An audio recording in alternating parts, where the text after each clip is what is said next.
Laske kohteeseen tarvittava betonimäärä ja varmista oikea betonilaatu sekä varaa ajoissa betonipumppauskalusto. Tai vaihtoehtoisesti sovi TAM Group Oyn kanssa betonin sekä pumppaus- ja kuljetuskaluston toimittamisesta.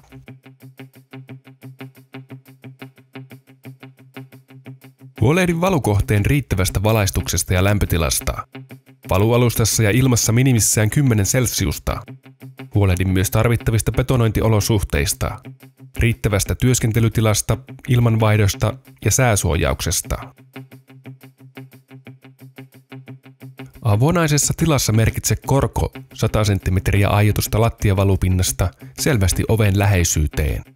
Väliseinien ollessa paikallaan korko merkitse huoneiden nurkat sekä seinät siten, ettei korkomerkkausväli ylitä 300 cm. Tarkista, että valun paksuus on riittävä koko lattiapinta-alalla. Huolehdi, että lattiakaivot ovat hyvin kiinni, joko esivalettuna tai uretaanivahdalla ankkuroituna.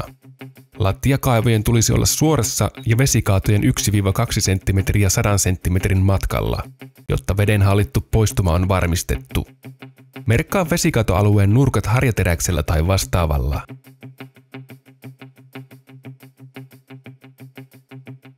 Kiinnitä verkot ja raudoitukset huolellisesti ja nosta verkko välikkeiden varaan siten, että se pysyy betonoinnin ajan oikeassa korkeusasemassa.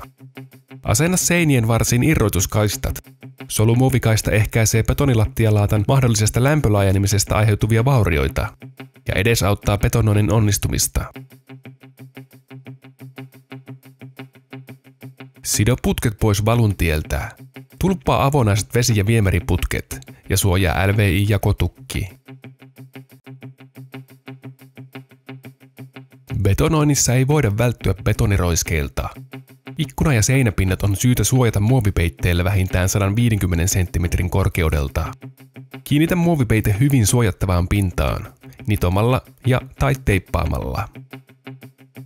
Suorittamalla edellä mainitut toimenpiteet varmistat kustannustehokkuuden, betonoinnin ripeyden ja parhaan mahdollisen lopputuloksen.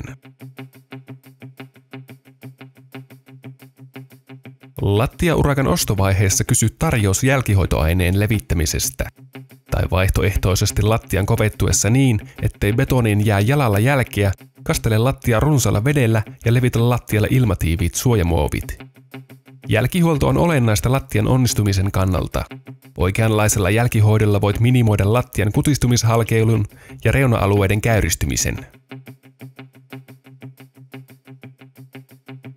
Sementtiliima on ohut ja betoniin heikosti sitoutunut pintakerros tuoreissa betonivaluissa. Jälkihoitoajan päätyttyä yleensä 2-3 viikkoa olosuhteista riippuen poista muovit ja hio sementtiliima pois lattiapinnasta. Poisto nopeuttaa loppukuivatusta sekä parantaa pinnoitusmateriaalien tarttumista. TAM Group Oy voi hoitaa myös hionnan puolestasi.